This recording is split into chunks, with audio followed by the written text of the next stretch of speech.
service.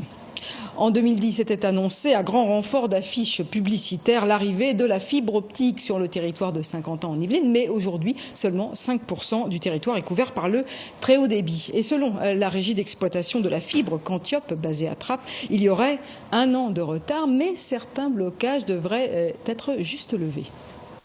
Mais que se passe-t-il avec la fibre optique? En 2010, le gouvernement présente son programme national très haut débit, 4,5 milliards d'euros débloqués dans le cadre du grand emprunt. Objectif, la couverture totale du territoire à l'horizon 2025. La même année à Saint-Quentin en Yvelines, les affiches fleurissaient. Préparez-vous, la fibre optique arrive. Aujourd'hui, à peine 5% du territoire saint-quentinois est couvert.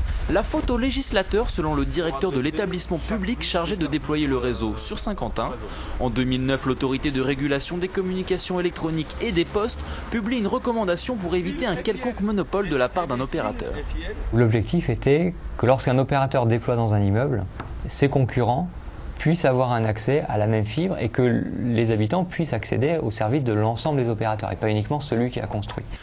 Ce qui, selon Quantiop, provoquerait un retard. La raison pour l'établissement public, aucun opérateur ne souhaiterait assumer les coûts d'installation pour ses concurrents.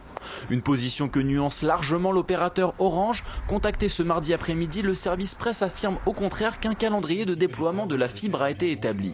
Une bonne nouvelle pour tous les habitants de Saint-Quentin, début des travaux prévus en 2012 pour Guyancourt et Elancourt, 2013 pour Montigny-le-Bretonneux, 2014 pour Trappes et Voisins-le-Bretonneux, 2015 pour La Verrière et Manille-les-Hameaux. Selon Orange, une couverture totale du territoire de Saint-Quentin est envisageable d'ici 2020.